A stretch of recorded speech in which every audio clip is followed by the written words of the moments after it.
शिवाय ओम नमः शिवाय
विश्वनाथ भगवान की जय, महाकालेश्वर भगवान की जय, ओमकारेश्वर भगवान की जय, ददरौआ धाम श्री बालाजी महाराज की जय, सीताराम सरकार की जय, कुबेरेश्वर महादेव की जय। हर हर महादेव, हर हर महादेव, हर हर महादेव। काशी विश्वनाथ ओगरदानी त्रिकालदर्शी कैलाशी अविनाशी भगवान शिव, जिनकी पुनीत पावन शिव महापुराण की कथा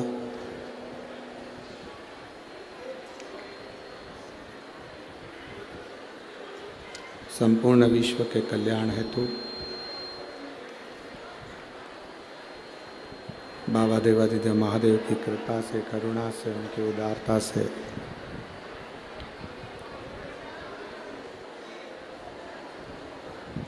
भगवान श्री ददरौआ धाम बालाजी महाराज श्री हनुमंत लाल जी के पावन चरणों में ये पवित्र शिव महापुराण की कथा आप और हमको श्रवण करने का सौभाग्य प्राप्त हुआ है। कथा मंडप में व्यासपीठ के शोभा बढ़ा रहे परम पूज्य महामंडलेश्वर श्री श्री 1008 पूज्य श्री महाराज जी ददरवा धाम सरकार,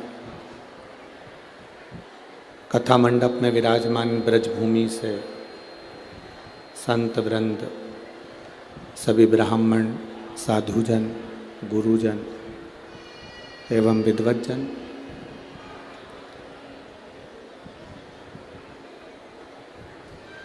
कथा मंडप में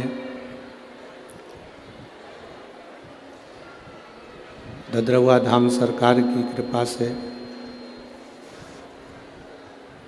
श्री हनुमंत लाल जी की दया से, कृपा से, उनकी उदारता से, बाबा भोलेनाथ जी की कृपा से मुख्य यजमान का पद शिव पार्वती के रूप में श्री अखिलेश जी तिवारी जी, इटावा उत्तर प्रदेश से, जिन पर बाबा देवादिदेव महादेव की कृपा हुई, ददरवा धाम सरकार की कृपा हुई और उनकी कृपा से आप मुख्य यजमान का पद ग्रहण करें। एक बार यजमान परिवार के लिए जोरदार ताली बजाकर स्वागत, वंदन, अभिनंदन।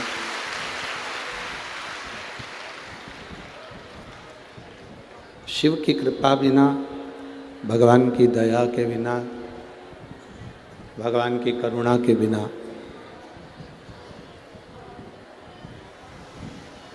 एक पल भी, एक घड़ी भी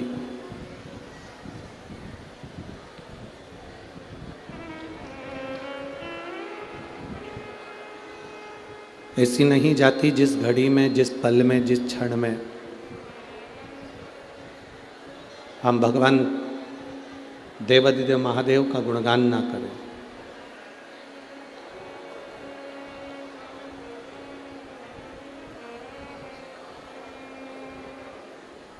साढ़े 3 करोड़ रोम छिद्र का ये शरीर है और 3.5 करोड़ रोम छिद्र के शरीर में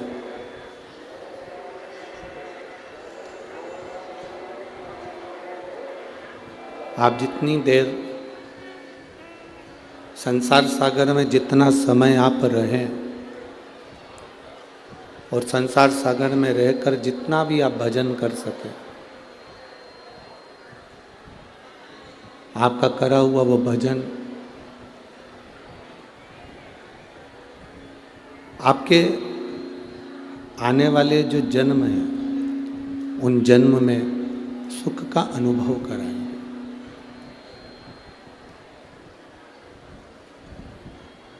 देखिए, शिव महापुराण की कथा कहती है, भगवान शंकर का चरित्र कहता है, मृत्युलोक में जन्म ले लेना या पृथ्वी पर पैदा हो जाना, जन्म ले लेना सरल है।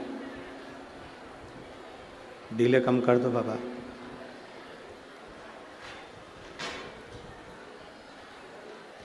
पृथ्वी पर जन्म लेना सरल है। आप थोड़ा सा पुण्य करिए, मृत्युलोक में आपका जन्म हो जाए। कुछ अच्छा करने का प्रयास करिए, पृथ्वीलोक पर आपका जन्म हो जाए।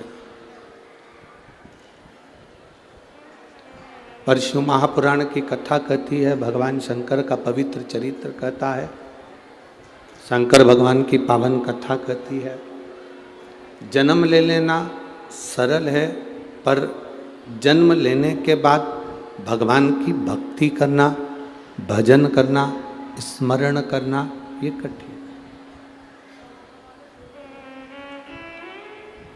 पर भगवान भी भगवान है,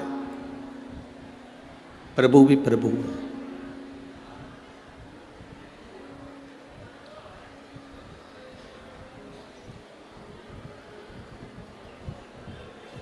भगवान ने अपने भक्तों के लिए अपने दिल में, अपने हृदय में एक स्थान बना रखा।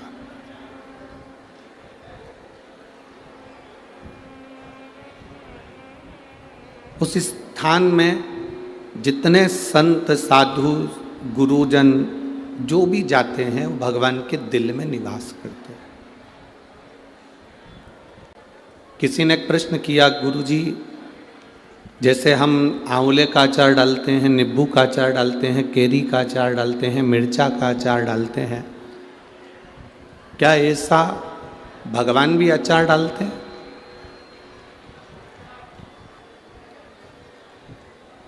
क्या भगवान के पास में भी अचार डालने का कोई नियम है? हम मिर्चा का अचार डाल रहे हैं, हम नींबू का अचार डाल रहे हैं, हम केरी का अचार डाल रहे हैं, हम आंवले का अचार डाल रहे हैं, क्या भगवान भी अचार डालते हैं? क्यों नहीं डालते? आप अच्छे अच्छे केरी को छाट कर, अच्छे अच्छे नींबू को छाट कर, अच्छे अच्छे आंवले को छाट कर, अच्छी अच्छी मिर्ची को छाट कर एक बरनी में डालते हो, मसाला डालते हो, तेल डालते हो और अचार बना लेते हो।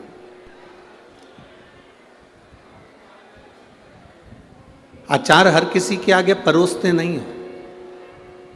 जो तुम्हारा प्रिय है उसकी थाली में तुम अचार दे देते हो, वो अचार खाता है। कोई चाट रहा है, किसी को मसाला अच्छा लगता है, किसी को फाँक अच्छी लगती है, किसी को अचार का तेल अच्छा लगता है, वो चाट रहा है। जैसे अचार की बरनी में अचार को भरा जाता है और वो अचार संभाल कर रखा जाता है और किसी किसी को दिया जाता है, उसी तरह मेरे भोलेनाथ, मेरे नारायण, मेरे ब्रह्मदेव, मेरे राम, मेरे कृष्ण ने अपने हृदय में, अपने दिल में एक बरनी ऐसी रखी है जिसमें भक्तों को, संतों को, साधुओं को प्राण छोड़ने के बाद जब वो जाते हैं उनको उस बरनी में रख लेते हैं। उस बरनी में रख, अचार की बरनी में रखते हैं, अपने दिल की बरनी में रखते हैं और जब जरूरत पड़ती है तब वो अचार दिया जाता। और अचार की एक फाँक निकाल कर फेंकी जाती है, दी जाती है, फिर वो अचार लोग चाटना चालू करते हैं। इस भिंड जिले में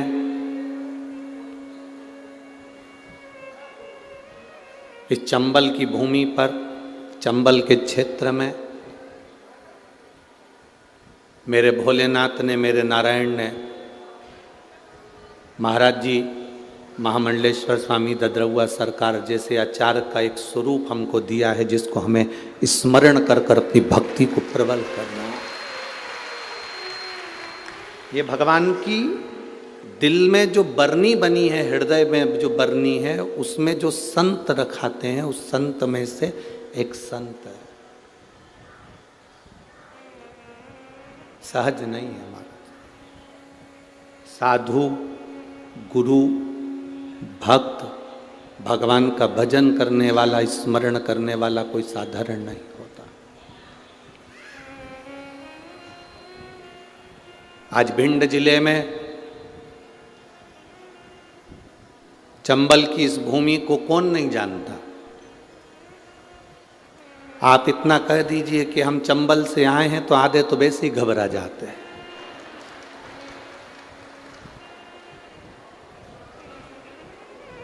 बस इतना कह दिया ना आपने कि हम चंबल से आए, उतने में लोग घबरा जाते। जरा विचार करना, 27 वर्षों से गुरु महाराज की अपन शताब्दी वर्ष के आनंद के अंतर्गत ये 27 साल से उनके उत्सव को सीएपीए के रूप में अपन मना रहे हैं।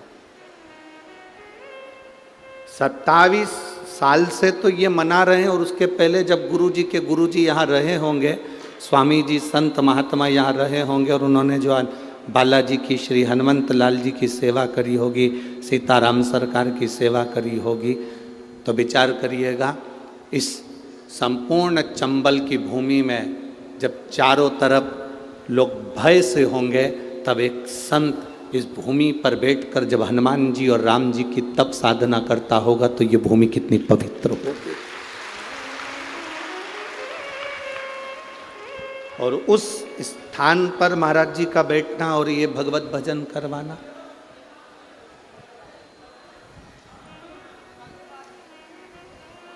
आपको शायद मालूम नहीं है कथा करवाने में कितना टेंशन रहता है, कितनी चिंता रहती है।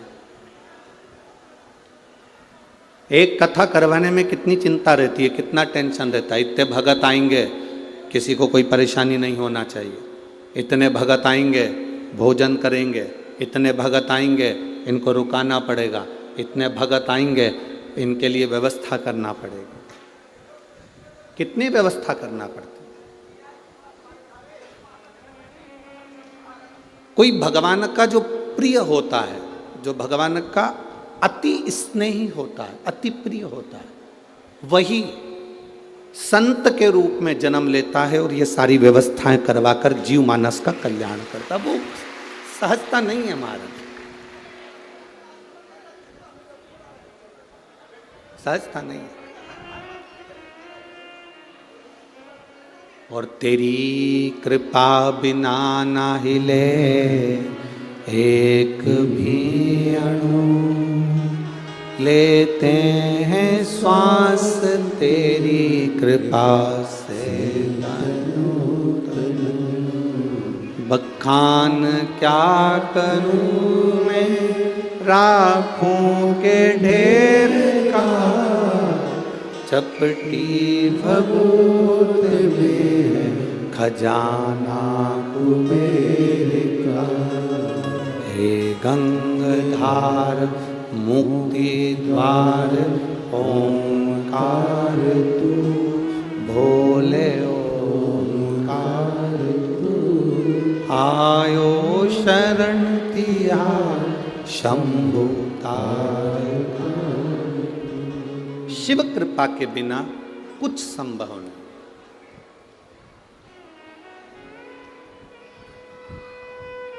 अगर राम नाम लिखे पत्थर तेराए जा रहे हैं, राम जी महाराज को लगा कि ये समुद्र पार कैसे उतरा जाए, तो सेतु बांधा गया। भगवान शंकर की शिवलिंग की पूजन करी गई और पूजन करने के बाद उससे निर्णय निकला, पूजन से निर्णय निकला। आप शंकर भगवान को एक लोटा जल चढ़ाने के लिए जाते हो, प्रतिदिन जाते हो, तो तुम्हारे को कुछ ना कुछ निर्णय मेरा भोलेनाथ जरूर देता। शिव को जल चढ़ाने का निर्णय संसार के लोगों को जरूर मिल। एक पत्र आया, हम ज़्यादा पत्र आज पढ़े नहीं क्योंकि थोड़ा भीड़ था, इसलिए पत्र नहीं पढ़ पाए, पर 2 पत्र हमने पढ़े हैं। उन 2 पत्रों में एक पत्र किसी ने लिखा है, उन्होंने अखबार का फोटो भी यहाँ लगाया। ज़्यादा पत्र तो आज हम पढ़े नहीं हैं।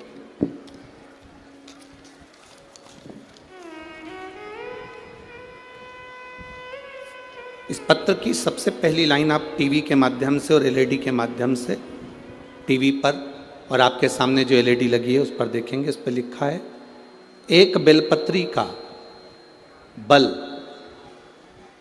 और 1 लोटे जल का फल। इस पत्र को जिसने लिखा है स्वर्णलता वर्मा, पति श्री राजेश वर्मा, कहीं बैठे हों, रंजना नगर, बाईपास रोड, भिंड, मध्य प्रदेश। मेरा मोबाइल नंबर ये है। कहीं बैठी हों तो हाथ हिला सकती हैं। अगर किसी ने ये पत्र लिखा है तो अगर कहीं बैठी हों तो हाथ हिला सकती हैं।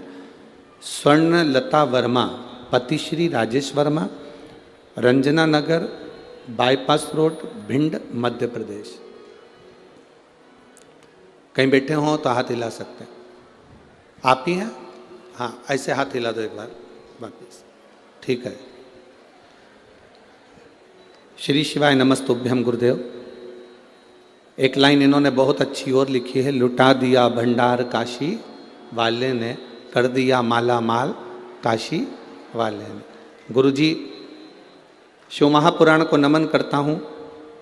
मेरी बेटी स्वप्निल वर्मा ने सिविल जज के लिए परीक्षा दी, 2021 में दी, पर उसका मेंस नहीं हुआ। बेटी बहुत उदास हो गई। आप लोग भी टीवी के माध्यम से और एलईडीओं के माध्यम से पत्र पढ़ सकते हैं। मेंस नहीं हुआ, बेटी बहुत उदास हो गई। मैंने उससे कहा कि बाबा पर भरोसा कर, अब तू एक काम कर, 1 लोटा जल और बेलपत्री शहद लगाकर बाबा को समर्पित करना प्रारंभ कर। गुरुजी, दुनिया के लोग हंसते होंगे कि बेलपत्री पर शहद लगाने से कोई फल मिलता है क्या?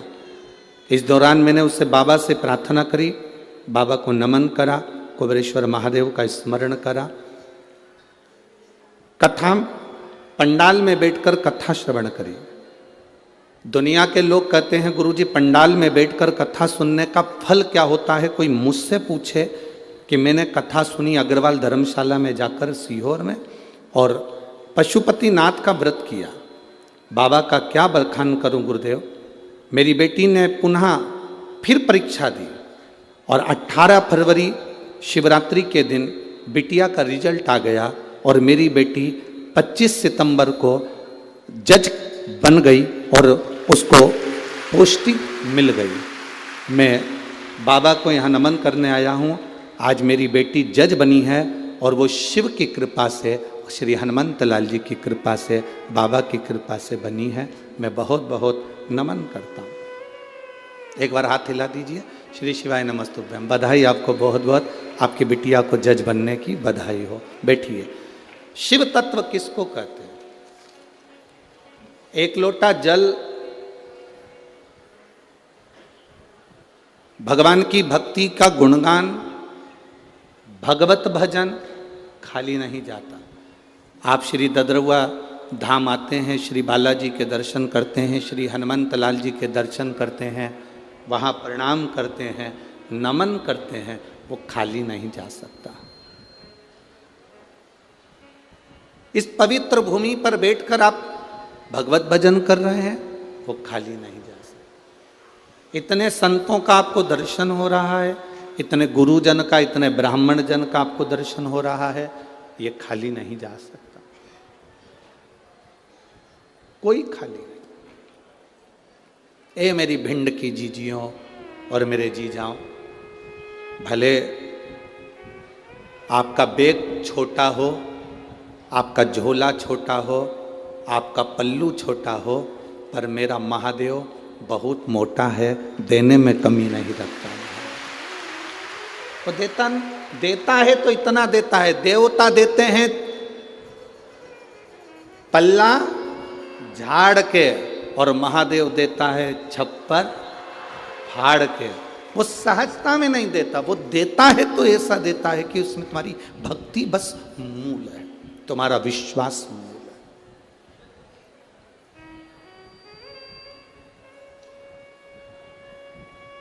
भगवान शंकर की पूजन श्री राम जी महाराज ने करी, रामेश्वर धाम की स्थापना करी। नल नील, ये बुद्धि, ये विवेक, ये चित्त, ये वृत्ति सब उसी ने दे दी। कहाँ दौड़ रहे हो? तुम्हारे पास में नल नील ऐसे बानर हैं जो राम नाम लिख के छोड़ेंगे, पत्थर का स्पर्श करेंगे और पत्थर तैर जाएंगे। तुम्हारे पास में वो बानर हैं जिनका स्पर्श करते से पत्थर तैर जाए।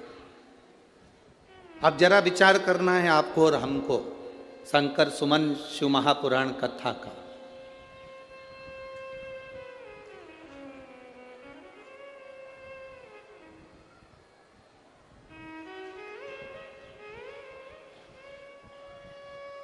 ये हमारे जीवन की पहली ऐसी कथा है जिस कथा का नाम हमने नहीं रखा है। ये हमारे जीवन की पहली कथा है जिसका नाम ददरुआ सरकार ने रखा है, शंकर सुमन शिव महापुराण। अपनी जीवन की पहली कथा है। हमेशा कथा का नाम हम देते थे, पर अब की बार हम समीर को बोले, आशीष जी को बोले, जो सरकार कहेंगे वो कथा का नाम। तो कि उनका मन है चंबल क्षेत्र में शंकर सुमन हो, बाबा के नाम से हो, हनुमान जी के नाम से हो। हमने कहा जो सरकार ने लिख दिया, सील ठप्पा लग गया, वो कथा बाबा हनुमान जी महाराज खुद बाँचेंगे। अपने को नहीं वाचना है, वो खुद आके वाचेगा। ददरउआ धाम वाला श्री बालाजी महाराज, श्री हनुमान जी खुद वाचेंगे, अपने को नहीं वाचेगा।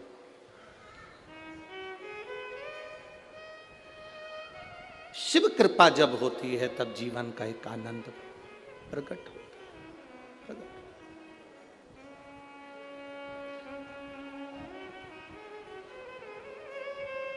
उनकी कृपा बिना कुछ नहीं। तुम्हारे पास में ऐसे बानर हैं जो राम नाम लिखकर छोड़ेंगे, पत्थर का स्पर्श कर कर छोड़ेंगे और पत्थर तैर जाएगा। तुम्हारे पास में है वो। शंकर जी ने श्री राम जी से कहा, अब मेरी पूजन करे, वो मार्ग बता दिया भोलेनाथ जी। भोलेनाथ जी करते क्या है? मार्ग बताते।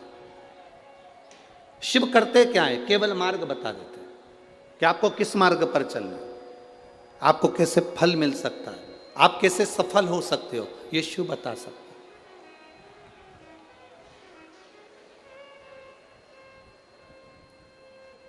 अब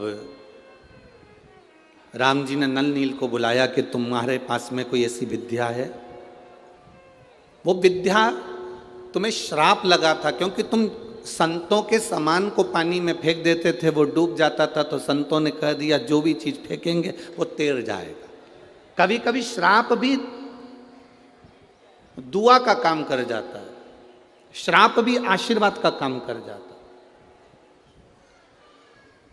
आप में से कितनी माताएं बैठी होंगी, आप में से कितनी बहुएं बैठी होंगी, और आप में से कितने लोग आस्था चैनल पर कथा सुन रहे होंगे, फेसबुक यूट्यूब पर कथा सुन रहे होंगे, जिनके घर के माँ बाप उनको गाली बके होंगे। सास 24 घंटा बहुओं को कोसी भी होगी, गाली भी दी होगी, अपशब्द भी कहे होंगे, ताने भी दिए होंगे। पर कभी भविष्य पुराण को उठाकर पढ़ना, उस भविष्य पुराण में एक बात लिखी हुई है। आप अगर गीता प्रेस गोरखपुर की भविष्य पुराण पढ़ेंगे तो उसके 36वें नंबर के पृष्ठ को आप पढ़ सकते हो। भविष्य पुराण के अंतर्गत वर्णन किया, घर के बुजुर्ग, घर की माता, घर के पिता अगर क्रोध में आकर अपने बच्चे को, अपनी बहू को, अपने बेटे को, अपने पोते को, अपनी पोती को गाली भी दे देते हैं, अपशब्द भी कह देते हैं, तो घर के बुजुर्ग के मुख से निकली हुई गाली भी आशीर्वाद का काम कर जाती है और उसका कल्याण कर देती है। अब आप में से कई ऐसे भी होंगे, अगर सास ने गाली बकी तो तुम पलट कर गाली बक दिए, उसने अपशब्द कहा, तुमने अपशब्द कह दिया।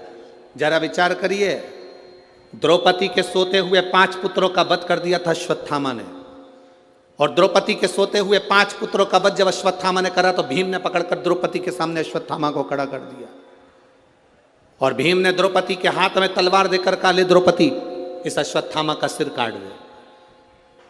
द्रौपदी इस अश्वत्थामा का सिर काट दे। द्रौपदी कहती नहीं नहीं, मैं अश्वत्थामा का सिर नहीं काट सकती। द्रौपदी, इसने तेरे पुत्रों को मारा, तू इसको मार दे। द्रौपदी हंसकर बोली, स्वामी इसने मेरे बेटे को मारा तो क्या मैं इसको मार दूंगी? कोई कुत्ता, कोई श्वान हमको काटेगा तो हम क्या कुत्ते को काट लेंगे? इधर होता है क्या ऐसा? जम के तो बोलो। नहीं, कुत्ता हमें काटेगा तो हम कुत्ते को नहीं काटते, सांप हमें काटेगा तो हम सांप को नहीं काटते। जब कुत्ता हमें काटा तो हम कुत्ते को नहीं काटते, सांप हमें काटे तो हम सांप को नहीं काटते, बल्कि हम उपचार कराते हैं, इंजेक्शन लगवाते हैं, दवाई गोली लेते हैं, पर हम उसे काटते नहीं हैं। उसी तरह जब घर के बड़े, सास हो, ससुर हो, बड़े हो घर के, वो तुम्हें अपशब्द कहें, गाली दें, आड़ा टेढ़ा कहें, तो हम पलटकर क्यों गाली दें, हम पलट के क्यों जवाब दें? तो ये तो वही हाल हो गया ना कि कुत्ता हमें काटा और हम कुत्ते को काट गए, सांप हमें काटा और हम सांप को काट गए। ना ना, शिव महापुराण की कथा कहती है ये सब दूर हटो। अगर तुम्हारे घर के बुजुर्गों ने तुम्हें अपशब्द कहा, तुम्हारे घर के बड़ों ने तुम्हें अपशब्द कहा, तुम्हारे घर के बुजुर्गों ने तुम्हें ताना दे दिया, आड़ा टेढ़ा कह दिया, गाली दे दी, अपशब्द कह दिया, कोई बात नहीं। घर के बुजुर्गों की गाली भी, अपशब्द भी कभी कभी हमारे जीवन को मार्ग बना देती है। ये नल नील के साथ हुआ। नल नील को श्राप दे दिया संतों ने हम तुम्हें श्राप देते हैं। छोटे छोटे से नल नील संतों का सामान उठाकर पटक देते थे, संतों का सामान पानी में डाल देते थे, उनके पलंग, उनके गादी, तकिया, जो भी सामान होता था, उनका कुशा वगैरह सब पानी में डाल देते थे। तो संतों ने श्राप दे दिया, तुम जो चीज पानी में डालोगे वो तैरेगी, वो डूबेगी नहीं। अब उनका श्राप आशीर्वाद हो गया राम जी के लिए, उनका श्राप आशीर्वाद हो गया। और आशीर्वाद यह हो गया कि वो राम नाम लिखे पत्थर फेंके गए और वो तैरने लगे। वो तैर रहा है। अब पत्थर तैरना चालू हो गए, पुल बन गया।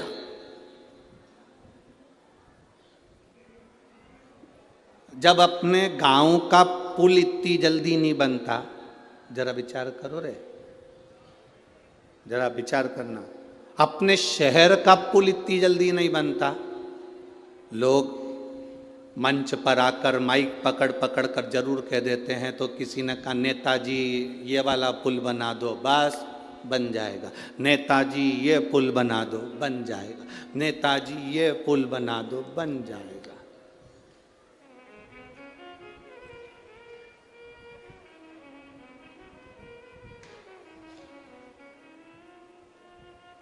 जो तुमने कहा नेताजी ने वो करा।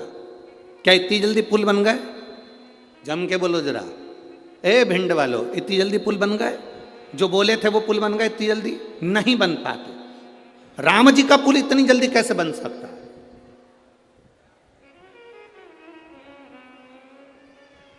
पत्थर तैरना चालू करे, पुल बनना चालू हुआ। इतने में रावण को सूचना पहुंच गई। रावण के पास सूचना। शंकर क्या करते हैं जरा वो देखिएगा, शिव क्या करते हैं वो समझिएगा। रावण के पास सूचना गई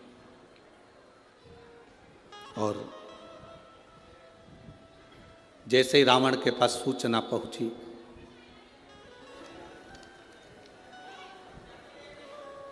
रावण ने सूचना पाते से उसी समय पर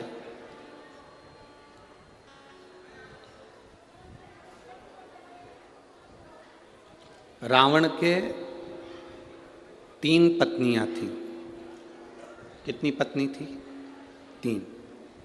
3 पत्नी से 7 लड़के थे। 3 पत्नी से 7 लड़के थे और एक रावण की लड़की थी जिसको स्वर्ण मच्छा कहा गया। अब आप कहेंगे गुरुजी ये कौन सी रामायण में से लिया गया है? तो आप अगर स्मरण करेंगे तो ये राम के रामायण, राम के रामायण का ये एक प्रसंग, बड़ा सुंदर प्रसंग है। महाराज, थाई और कंबोडिया में ये रामायण का बड़ा प्रचलन है वहां पर। तो राम के रामायण में लिखा, रावण की 3 धर्म पत्नियां थीं। उन 3 धर्म पत्नियों के 7 लड़के थे। 7 लड़कों में एक बहन थी जिसका नाम था स्वर्ण मच्छा, जिसको कहते थे स्वर्ण परी। रावण ने अपनी बेटी को बुलाया और बेटी से कहा, बेटी सुन,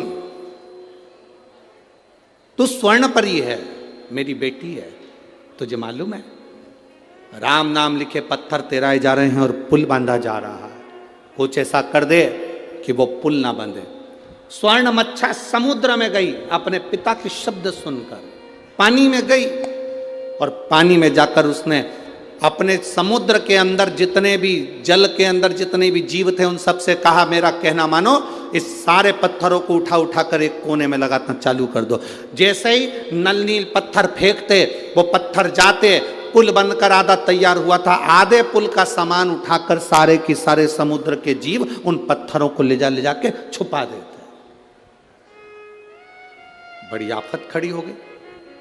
अब जब आफत खड़ी हुई तो लक्ष्मण जी ने, लखनलाल जी ने तुरंत उसी समय पर श्री हनुमंत लाल जी को बुलाया और हनुमंत लाल जी को बुलाकर कहा, श्री हनुमान जी महाराज ये बताओ कि ये पत्थर इतने तैराए जा रहे हैं, इतने पत्थर तैरा रहे हैं, ये पत्थर सब जा कहाँ रहे हैं? इतने पत्थर तेराने के बाद ये कहाँ जा रहे? ये पत्थर कहाँ जा रहे? कहा महाराज जी पता नहीं ये पत्थर जा कर रहे हैं, ये पत्थर पहुंच कर रहे। अब विचार किया गया कि आखिर ये पत्थर कहाँ जा रहे हैं।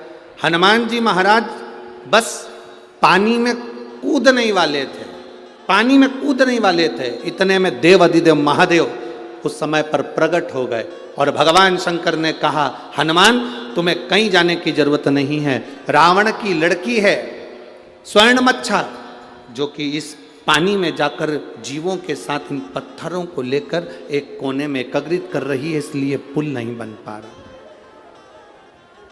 आप आज्ञा करें मैं क्या करूं, आप आज्ञा करें मैं क्या करूं। तब भगवान शंकर ने कहा तुम्हें कुछ नहीं करना, केवल तुम्हें करना कुछ नहीं है, केवल एक काम करना, अपनी जो गदा है उसको जल में छुआ देना, केवल जल में छुआ दो। हनुमान जी की गदा का नाम क्या था?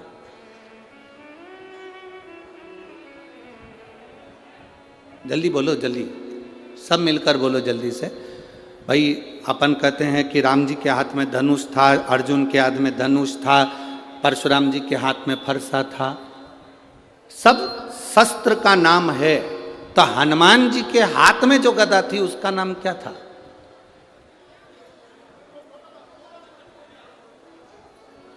उस गदा में ऐसा क्या था जो हनुमान जी के हाथ में थी? हनुमान जी के हाथ में जो गदा थी उस गदा का नाम क्या था? उसका नाम था कुमोदकी। कौन सी गदा थी वो? जम के बोलो जरा, सबको याद होना चाहिए। कभी कोई प्रश्न करे तो आपके जीवन में वो उत्तर आपके सामने हो। कुमोदकी उस गदा का नाम था जो हनुमान जी के हाथ में थी। उसको कुबेर ने दिया था हनुमान जी, शिव जी के कहने पर। आप केवल उस गदा का स्पर्श समुद्र के जल में कराओगे और स्वर्ण मच्छा उस समय पर जैसे ही आपके सामने आकर खड़ी होगी तब आपको कहीं जाने की जरूरत नहीं। उस समय पर स्वर्ण मच्छा से आप निवेदन करोगे और अपने पिता के बारे में आप समझाओगे, स्वर्ण मच्छा आपके उन पत्थरों को छोड़ देगी। शिव क्या करते हैं? देवाधिदेव महादेव क्या करते हैं? शंकर क्या करते हैं? शिव महापुराण की कथा कहती है जब जब जीव अटकता है, जब जब जीव परेशान होता है, जब जब जीव कहीं भटक जाता है, तब तुमने जो एक लोटा जल महादेव को समर्पित किया है वो जल तुम्हारे सामने मार्ग दिखाने के लिए आ जाता है। वो एक लोटा जल तुम्हारे सम्मुख में आ जाता है। वो एक लोटा जल तुम्हारे जीवन का सुख प्रदान कर देता है।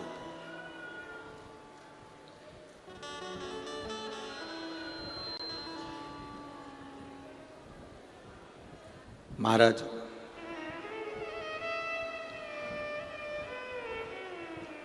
कल अपन ने कथा में श्रवण करा था, भगवान शंकर भगवान की धर्मपत्नी माता सती दक्ष प्रजापति के यज्ञ में जाती हैं और उनका शरीर उस यज्ञ की अग्नि में कूद कर उन्होंने अपने प्राणों को त्याग दिया था। सती मैया का शरीर यज्ञ की अग्नि में चले गया था और सती का जो अगला जन्म हुआ था वो कोयल का हुआ था। सती का जन्म काय का हुआ? जम के बोलो जरा, जम के बोलो। कोयल का जन्म हुआ। पार्वती तो बाद में बनी माता सती, पहले माता सती को कोयल बनना पड़ा था।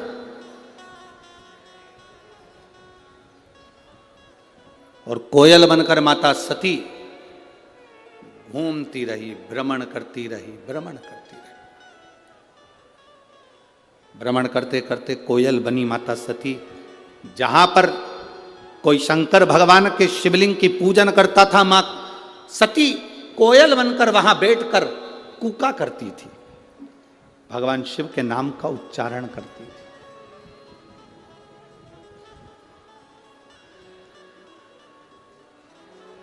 अब किसी ने एक प्रश्न किया, गुरुजी भगवान शंकर की पत्नी थी माता सती, तो उनको कोयल तो बनना नहीं था, वो कोयल क्यों बनी?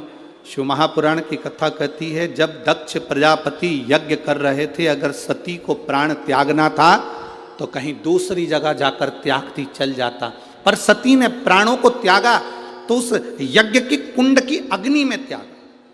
कोई साधु, कोई सन्यासी, कोई तपस्वी, कोई साधक, कोई उपासक, कोई संत, कोई ब्राह्मण, कोई गृहस्थी भी अगर कोई अच्छा कार्य कर रहा है, कोई तुम्हारे नगर में, तुम्हारे गांव में, तुम्हारे क्षेत्र में, तुम्हारे इस परिवार में कोई अच्छा काम कर रहा है, उसमें कभी अड़चन मत डालो। अगर अड़चन डालते हो तो अड़चन डालने वाला एक ना एक दिन पक्षी का जन्म पाता है। पक्षी का जन्म उसको लेना ही पड़ता है।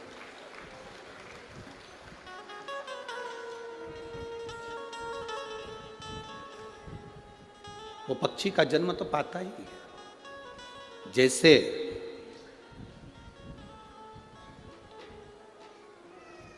84 लाख योनियों में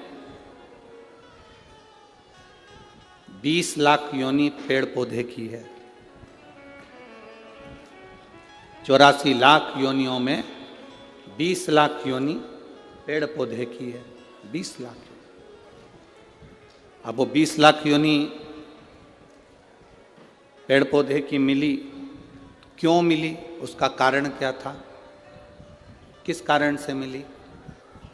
केवल एक कारण था पेड़ पौधे की योनि पाने का, कि आप अपने आसपास में जितने वृक्ष लगे रहते हैं, जितने पेड़ पौधे लगे रहते हैं, जितने वृक्ष लगे रहते हैं, उन वृक्षों को आप काटते हो, तोड़ते हो, बेकार कर देते हो, तो वो वनस्पति का जो देवता है वो भी आपको वृक्ष बनने का, पौधा बनने का श्राप देता है।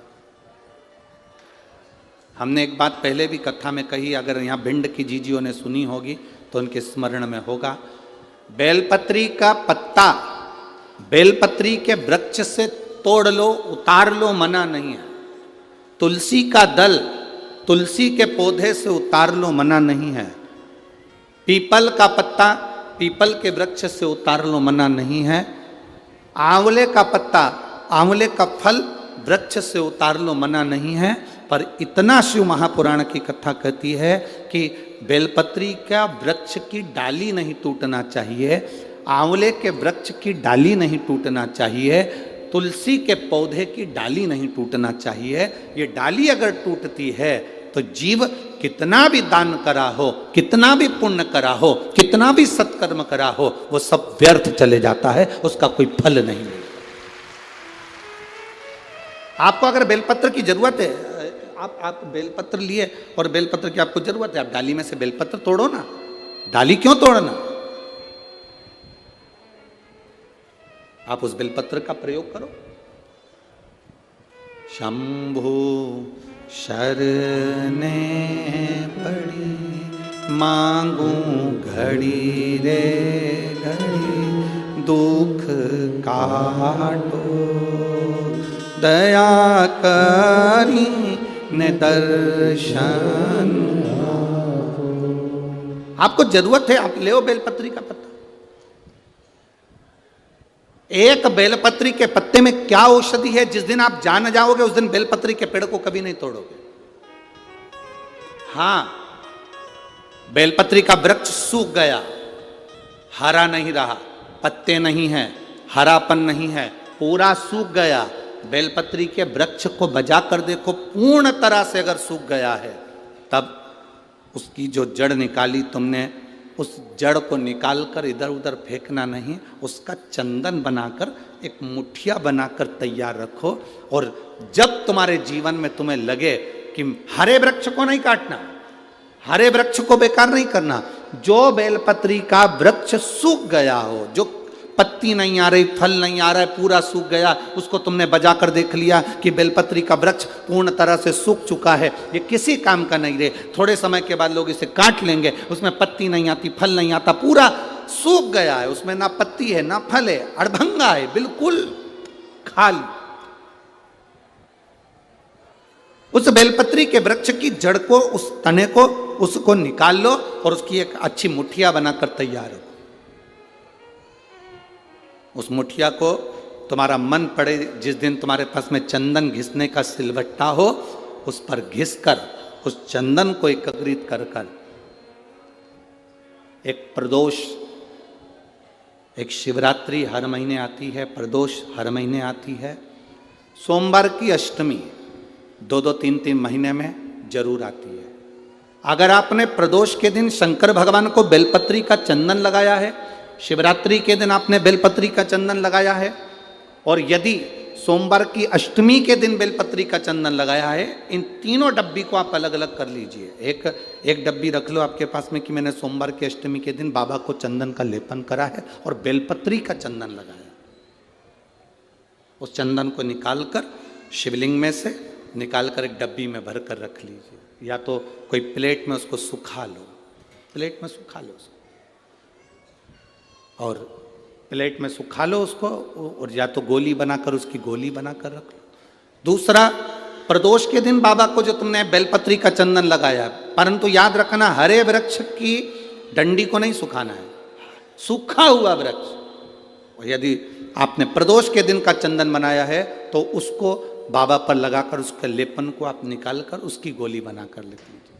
तीसरा, शिवरात्रि के दिन आपने बाबा को अगर बेलपत्री का चंदन लगाया है तो उसको शिवलिंग पे से उतार कर उसको प्लेट में सुखाकर उसकी गोली बनाकर रख लीजिए।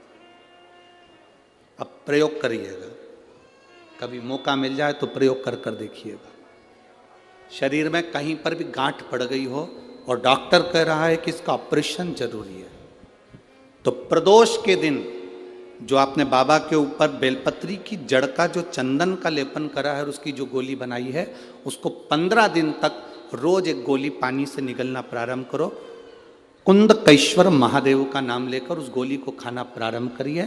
आपको 15 दिन के बाद डॉक्टर से जांच कराने के लिए जाइए, गठान धीरे धीरे गलना प्रारंभ हो गई हो, गांठ धीरे धीरे गल रही हो, उसका फल मिलता है। प्रदोष वाली बेलपत्र का चंदन का जो गोली तुमने बनाई उसका फल तुम्हें मिलेगा।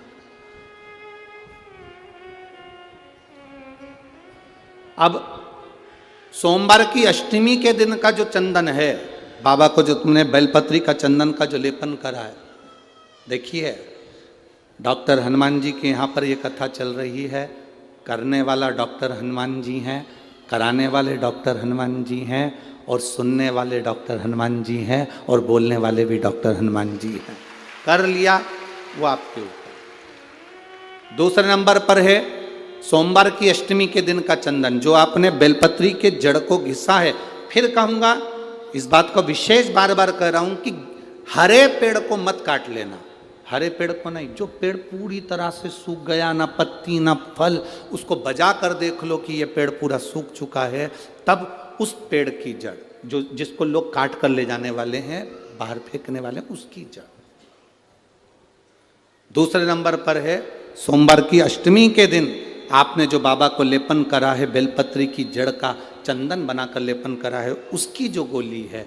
अगर बच्चा 8 साल का हो गया, 9 साल का हो गया, 10 साल का हो गया और वो गंदगी कर रहा है, बिस्तर पर गंदगी कर रहा है, सुसु कर रहा है, या अचानक उसको भय हो जाता है, या किसी ना किसी तरह से उसको रोग ग्रसित हो जाता है, उस बच्चे को भी आप छोटी सी गोली हफ्ते में केवल एक बार, जो सोमवार की अष्टमी के दिन जो आपने चंदन का लेपन करा है, हफ्ते में एक बार उस गोली को बच्चे को पीस कर पानी के साथ देना प्रारंभ करो। आपको धीरे धीरे उस बच्चे में आनंद की अनुभूति हो जाएगी। गंदगी नहीं कर सकता। अब तीसरे नंबर पर है शिवरात्रि के दिन जो हमने बाबा को बेलपत्री के चंदन का लेपन करा। शिवरात्रि के दिन, शिवरात्रि के दिन हमने बाबा को जो बेलपत्री का चंदन का लेपन करा, उस चंदन की गोली, कभी डॉक्टर कह दे कि तुम्हारे रीढ़ की हड्डी में गैप हो गया है, तुम्हारी पीछे की जो रीढ़ की हड्डी उसमें गैप हो गया है, या आपकी जो हड्डियां हैं वो कमज़ोर हो गई हैं, या घुटने की हड्डी कमज़ोर हो गई है, कुर्सी पर बैठना पड़ रहा है, तो उस समय पर हफ्ते में 2 बार जो तुमने शिवरात्रि के दिन बाबा को चंदन का लेपन करा और उसकी जो गोली बनाई, वो हफ्ते में 2 बार आप उस बेलपत्री के चंदन की गोली को लेना प्रारंभ करो। रीढ़ की हड्डी में जो गैप होगा वो भराना प्रारंभ हो जाएगा। शिव तत्व है। हमने गोली का क्यों बोला? हम बोल रहे थे कि चंदन को तुम बस ऐसे ही चाट लो, पर गोली इसलिए कि वो सूख जाएगी तो वो आपके काम में आराम से आ सकती, सूखने चंदन का ले, तो चंदन का सुख है। महाराज बोल बम का नारा है, सारी समस्या का हल,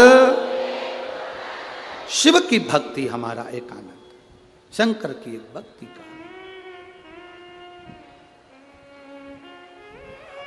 सती मैया स्वयं सती, सती मां।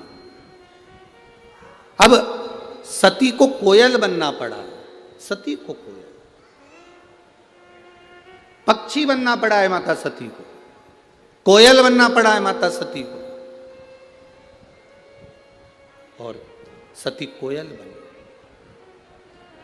अब कोई कहे कि गुरुजी क्या पक्षी भगवान शंकर का भजन करते हैं?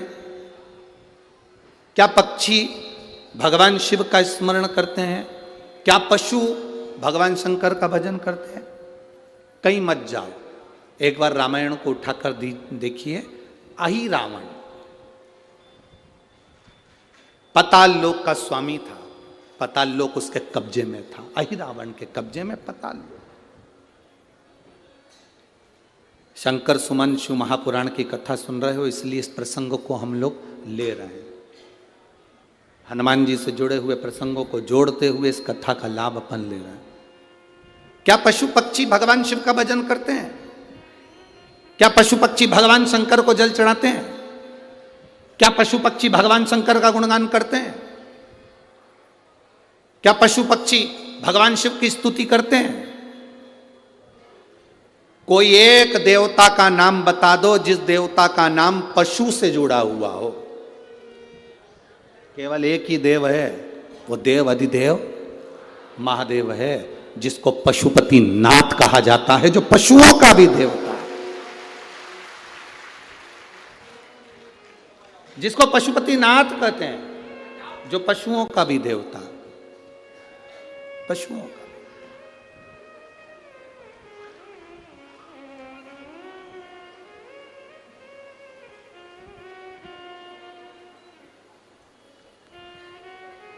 किसी देवता को पशुओं का नाथ नहीं कहा गया, केवल एक देव, वो देव है देव अधिदेव महादेव, जिसको पशुओं का देवता कहा गया। अभी ये कथा जो ददरौआ धाम में चल रही है, 28 तारीख से चालू हुई, 2 तारीख तक चलेगी। 2 तारीख को यहाँ कथा विराम हो जाएगी, 5 तारीख को जलगांव महाराष्ट्र में प्रारंभ हो जाएगी। यहाँ जो कथा चल रही है वो 1 बजे से 4 बजे तक चल रही है। जलगांव में जो कथा चलेगी वो 2 बजे से 5 बजे तक चलेगी। आप जो जलगांव महाराष्ट्र की कथा सुनेंगे उसमें आप एक प्रसंग सुनेंगे, क्योंकि उस कथा का नाम है देव अधिदेव महादेव शिव महापुराण की कथा। उसमें हम एक प्रसंग सुनेंगे कि ऐसा कौन सा पशु, ऐसा कौन सा पक्षी, संसार में जन्म लेने वाला कोई पशु हो, कोई पक्षी हो, वो शिव की स्तुति करता है। इसका प्रमाण कहां है? तो हमारे यहाँ की रामचरितमानस में, हमारे संवादों में मिलता है इसका प्रमाण। अहि रावण पाताल लोक का स्वामी, अहि रावण पाताल लोक में रहता है, और पाताल लोक में शंकर और देवी का उपासक है, माता रानी का उपासक, शिव का उपासक है, शंकर और पार्वती का उपासक है अहि रावण। उसने पाताल में जल के अंदर एक शिवलिंग का निर्माण कर रखा।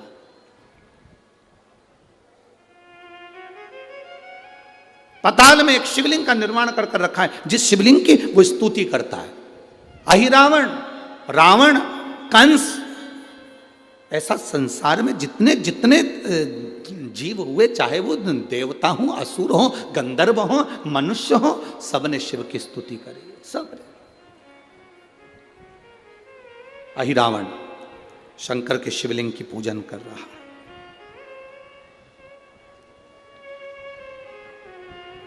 शिव के शिवलिंग की स्तुति कर रहा है।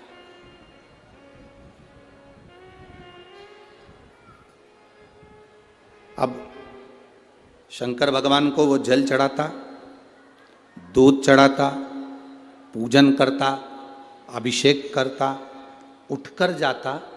उठकर जाने के बाद अहि रावण के उस पाताल लोक में एक मछली बड़ी सी आती, और वो मछली शिवलिंग के आसपास भ्रमण करती। शिवलिंग के आसपास मछली भ्रमण कर रही।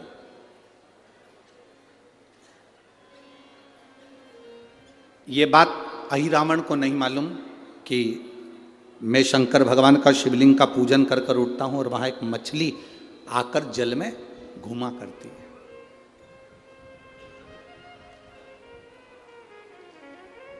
पूजन करते समय, तुलसी को जल चढ़ाते समय, अभिषेक पूजन करते समय, घर में आप पूजन कर रहे हैं उस समय पर तुलसी को जल चढ़ा रहे हो, उस समय पर पीपल की पूजन कर रहे हो, उस समय पर बेलपत्री का पूजन कर रहे हो, उस समय पर आंवले का पूजन कर रहे हो, उस समय पर या कोई पूजन भजन आप कर रहे हैं उस समय पर दरवाजे पर अगर 3 सामने खड़े हो जाते हैं तो ये समझ लेना कि आपकी पूजा को भगवान ने स्वीकार कर लिया। कौन 3 है उसका स्मरण करिएगा। पहला, पूजन करते समय, भगवान की आराधना करते समय अंदर मंदिर में अपने घर में बैठकर आप भगवान नहला रहे हैं, भगवान की पूजन कर रहे हैं, अर्चना कर रहे हैं, सेवा कर रहे हैं, माला जाप कर रहे हैं, पूजन अर्चना कर रहे हैं, तुलसी को जल चढ़ा रहे हैं, उस समय पर 3 का दर्शन अगर आपको हो जाता है, आपके दरवाजे पर अगर आ जाते हैं तो आपका समझ लेना पूजा स्वीकार हो गया। पहले नंबर पर पूजन करते समय दरवाजे पर गौ माता आकर खड़ी हो जाए, समझ लो तुम्हारा पूजन सफल हो गया। आप पूजन कर रहे हैं अंदर से, गाय रंभा रही है, आप पूजन कर रहे हैं अंदर से, गौ माता गौमूत्र कर रही है, आप पूजन कर रहे हैं अंदर से, गौ माता गोबर कर रही है, आप पूजन कर रहे हैं अंदर से और गाय दरवाजे पर आकर खड़ी हो गई। तुम्हारी अर्चना में, तुम्हारी आराधना में, तुम्हारी साधना में गौ माता तुम्हारे सामने आकर खड़ी हो जाए। पूजन के समय पर अचानक आकर तुम्हारे द्वार पर, तुम तुलसी को जल चढ़ा रहे हो, तुम्हारे दरवाजे पर आ जाए। और मेरा विश्वास कहता है, यहाँ जितनी मेरी जीजियाँ बैठी हैं, यहाँ जितने मेरे जीजा बैठे हैं, ये मेरा विश्वास कहता है आपके साथ कभी ना कभी ये जरूर हुआ होगा, पूजन के समय पर गौ माता का दर्शन होता ही, ये मेरा विश्वास कहता है।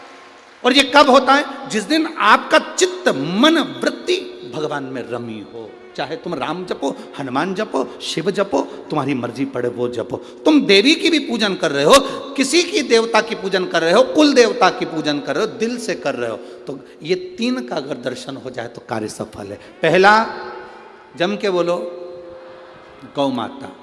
दूसरे नंबर पर हमारे यहाँ हम पूजन में लगे हुए हैं, आराधना में लगे हुए हैं, भगवान की अविरल भक्ति में लगे हुए हैं, भगवान की पूजन, आराधना और भक्ति में हम तल्लीन हैं। और दूसरे नंबर पर उस पूजन करते समय पर तुम्हारे घर की बहन बेटी तुम्हारे दरवाजे पर आ जाए तो समझ लो पूजन सफल हुआ है। क्या बहन बेटी के आने से पूजन सफल हो सकता है?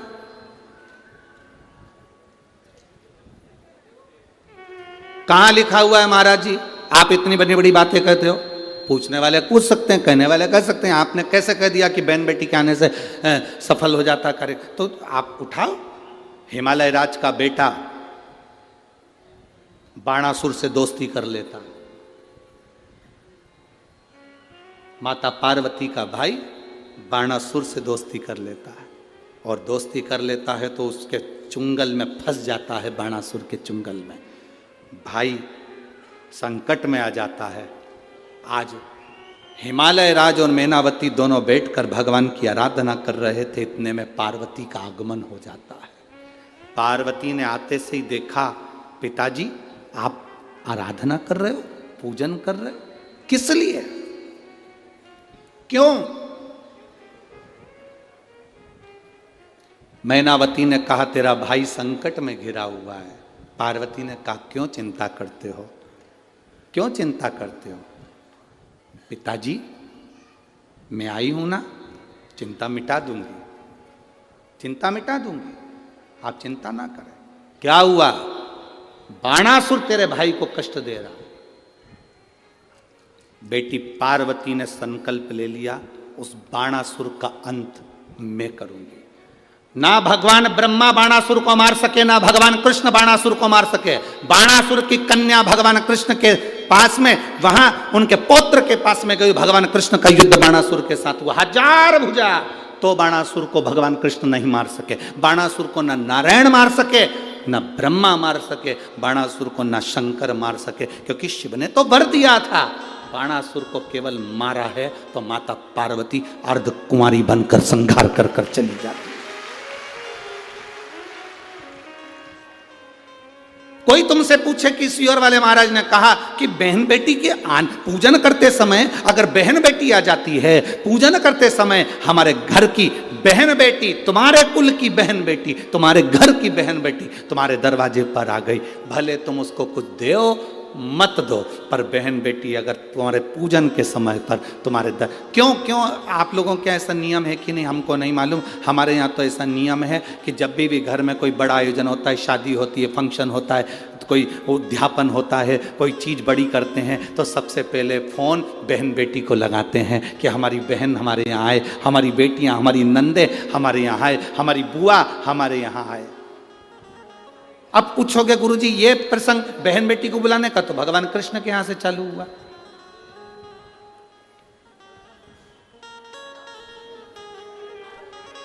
नंद बाबा की कितनी बहन थी? 2, नंदा सुनंदा। नंद बाबा की 2 बहन थी। एक बहन को मालूम पड़ा कि यशोदा जी को संतान होने वाली है, तो एक ने दूसरी से कहा भाभी को संतान होने वाली है, तू कब जाएगी? बहनों में बड़ा प्रेम रहता है, मायके जाने से पहले फोन पे बात कर लेती, तू कितनी तारीख को जाएगी? वो बोलती है कि मैं इतनी तारीख, तो मैं थोड़ा सा बाद में आ जाऊंगी, तू चली जाना फिर मैं आ जाऊंगी। ओ अब भाभी को कोई नहीं है संभालने वाला, तो जापा तो अपने को ही संभालना पड़ेगा, डिलीवरी तो अपने को ही देखना पड़ेगी। एक काम कर, 15 दिन पहले तू संभाल लेना, 15 दिन बाद मैं संभाल लूंगी। हाँ ठीक है। नंदा सुनंदा दोनों ने आपस में बात कर ली कि भाभी को संतान हो तो तू चल।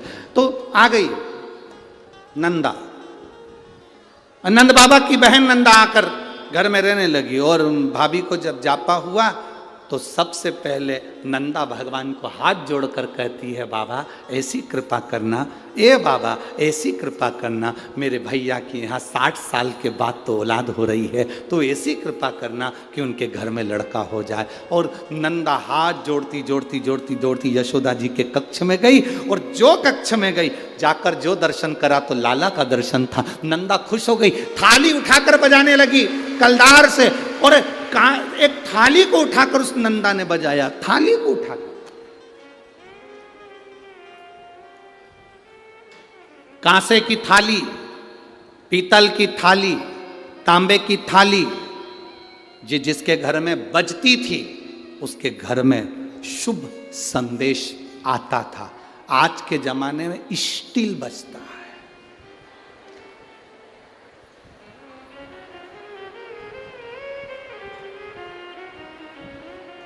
अब तो स्टील भी गया, प्लास्टिक, अब वो बचता है। जिसके घर में तांबे की थाली, पीतल की थाली, कांसे की थाली, इसलिए मंदिर में आप लोग, हम लोग तो क्या है कहें, आप लोग मंदिर जाते होगे तो मंदिर में जो घंटाल बंदे रहते हैं वो तांबा, पीतल और उस कांसे के बंदे रहते हैं, उसको लकड़ी से बजाते हैं। क्यों बजाते हैं? उसका कारण क्या है? उसका कारण क्या है? जितने लोग आरती में सम्मिलित होते हैं, तांबा, पीतल, कांसा मंदिर में इसलिए बजाया जाता है, जितने लोग आरती में आए हैं इनके घर में खुशियां प्रवेश कर जाए, इनके घर में भी आनंद की अनुभूति हो जाए। अब आजकल के ज़माने में तांबा, पीतल, कांसा बजाते नहीं हैं। आज के ज़माने में तो जरा सी देर में बस बच्चा हुआ है, सूचना मिल गई, बैंड बाजा बजवा दो, ढोल नगाड़े बजा। नंदा ने थाली बजाई थी और फिर आवाज आई थी, नंद घर आनंद, नंद घर आनंद भयो। फिर आवाज आई, लाला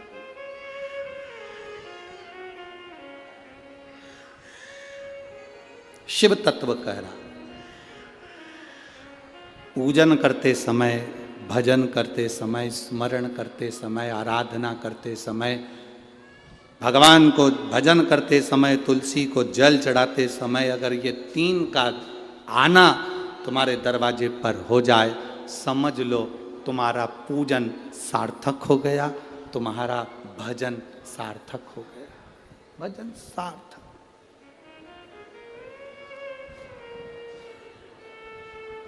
अब आज सुबह की हम आपको बताएं। एक तो महाराज जी ने कमरा भी ऐसी जगह दिया है कि जहां सबकी आवाज हमको सुनाई दे जाए। अब आज सुबह की सुन लो, तुम बोल दे पक्का।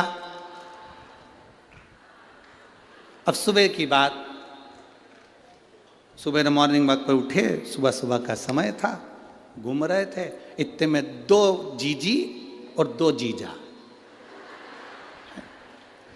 अब वो हमारा जो कमरा है उसी के पास में, वहीं पर थोड़ी दूर पे कॉम्प्लेक्स बना हुआ है, देखा है ना तुम लोगों ने?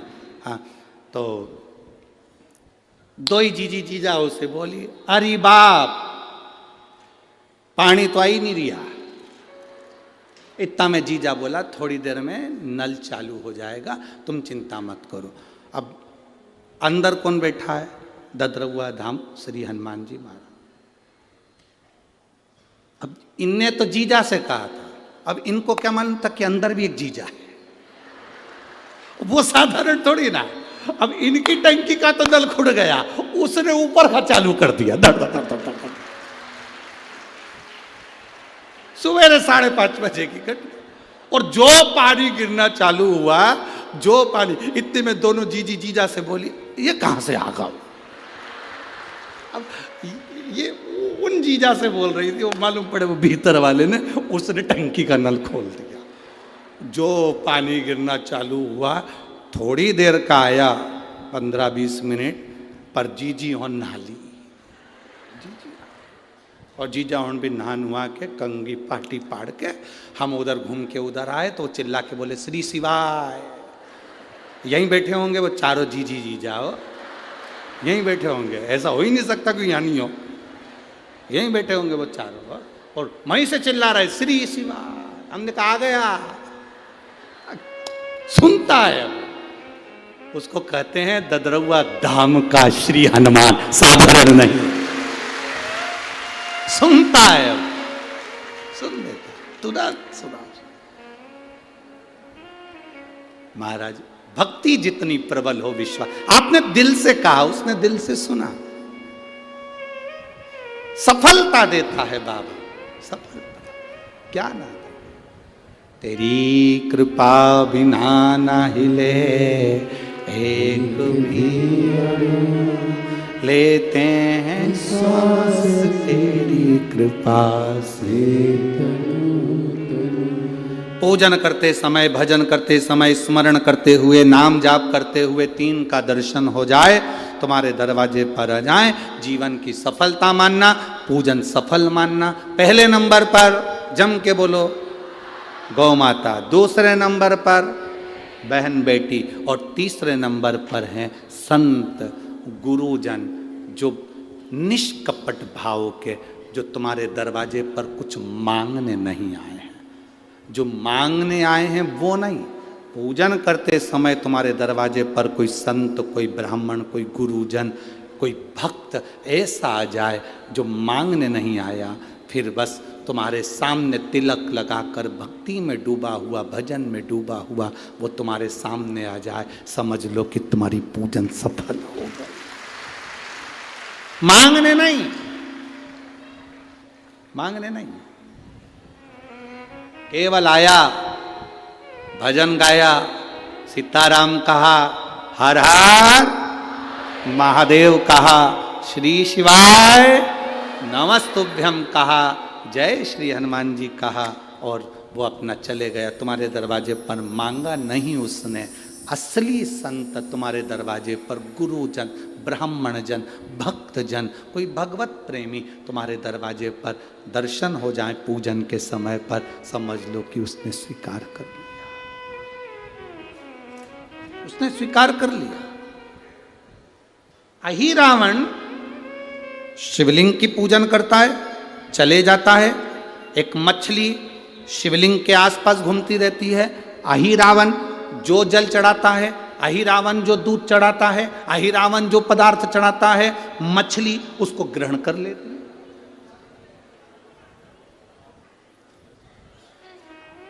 माता सती कोयल बनकर शिव की आराधना कर रही है।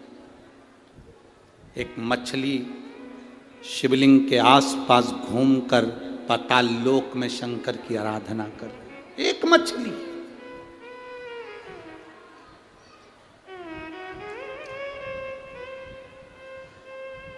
आपको लगता होगा आप व्रत करते हो, आपको लगता होगा मैं उपास करती हूं, मैं व्रत करती हूं, मैं साधना करती हूं, मैं भजन करती हूं। कभी अंदाजा लगा कर देखना, शास्त्रों में प्रवेश कर कर देखना, हमारे यहाँ के पशु पक्षी भी व्रत करते हैं। हमारे यहाँ के पशु पक्षी भी व्रत करते हैं, साधना करते हैं, उपास करते हैं। ये भारत की भूमि कोई साधारण भूमि है? भजन में डूबे रहते हैं। इसीलिए तो कहा है महाराज, शिवाय शिवाय शिवाय ओम नमः शिवाय, शिवाय शिवाय शिवाय ओम नमः शिवाय।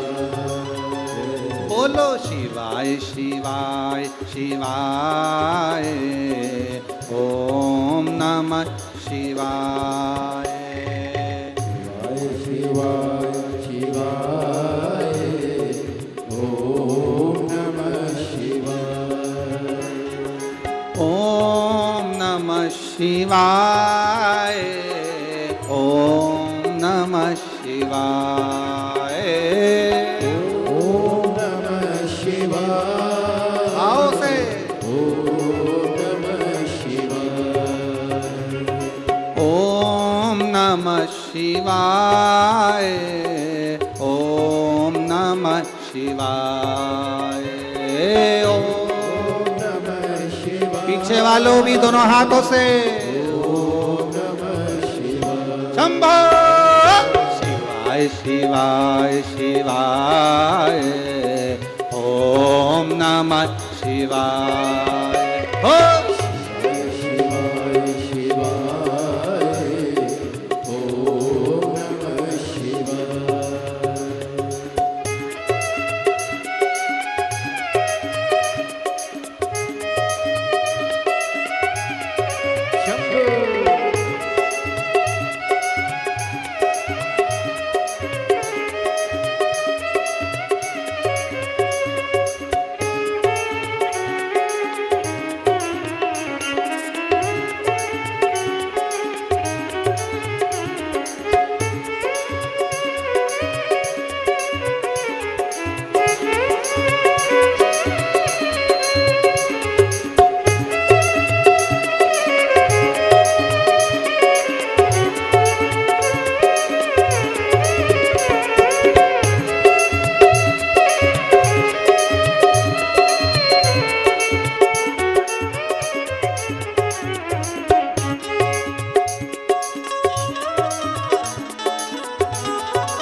शीश भोले के गंगा विराजे, शीश भोले के ओ शीश भोले के गंगा विराजे, शीश भोले के गंगा विराजे। अरे हर हर हर हर नाय ओम नमः शिवाय, हर हर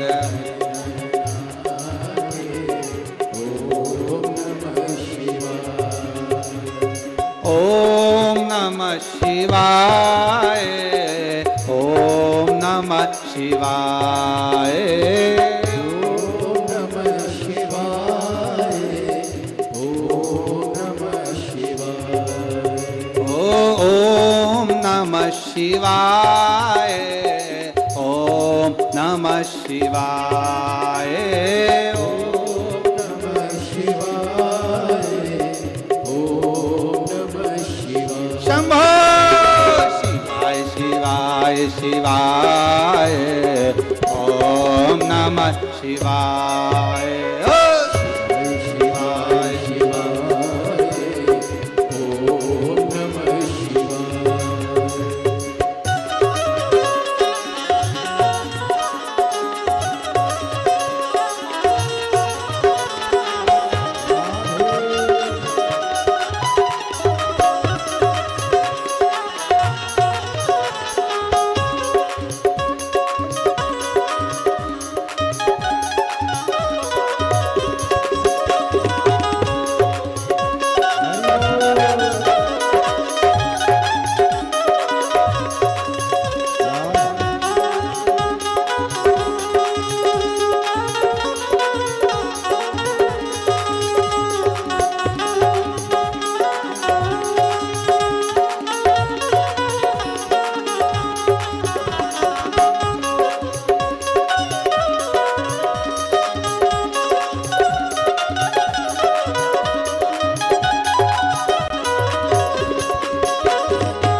मेरे भोले बाबा के हाथों में डमरू, मेरे भोले बाबा के हाथों में डमरू, मेरे भोले बाबा के हाथों में डमरू, मेरे भोले बाबा के हाथों में डमरू, ओ डम डम डमरू बजाए, ओम नमः शिवाय, ओ डम डम डमरू बजाए, ओम नमः शिवाय, ओम नमः शिवाय, ओम नमः शिवाय, ओम नमः शिवाय, ओम नमः शिवाय, ओम नमः शिवाय, ओम नमः शिवाय,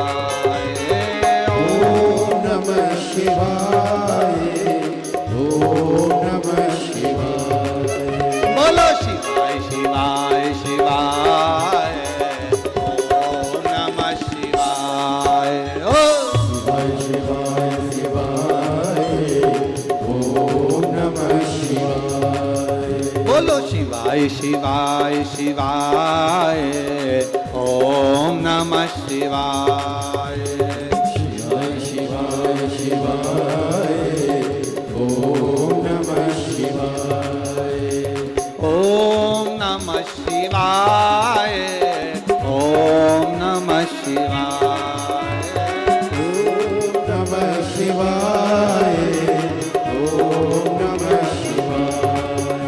ओम नमः शिवाय, नमः शिवाय।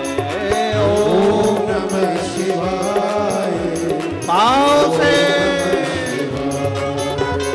शिवाय शिवाय शिवाय। ओम नमः शिवाय। शिवाय शिवाय शिवाय। ओम नमः शिवाय। शिवाय शिवाय शिवाय। ओम नमः शिवाय। शिवाय शिवाय शिवाय। ओम नमः शिवाय। ओम नमः शिवाय। ओम नमः शिवाय। ओम नमः शिवाय। ओम नमः शिवाय। हर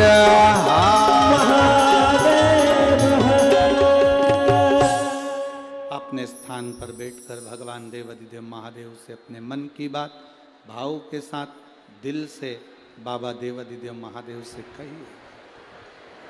जहां जगह मिले वहां बैठकर भाव से बोलिए, दिल से बोलिए, बाबा से प्रार्थना।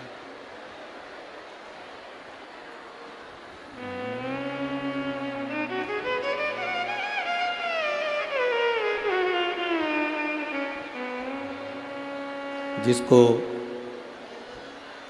मंत्र आवे उच्च स्वर में बाबा से प्रार्थना करना, दिल से बाबा से निवेदन करना, भाव से भगवान शिव से भाव से करना।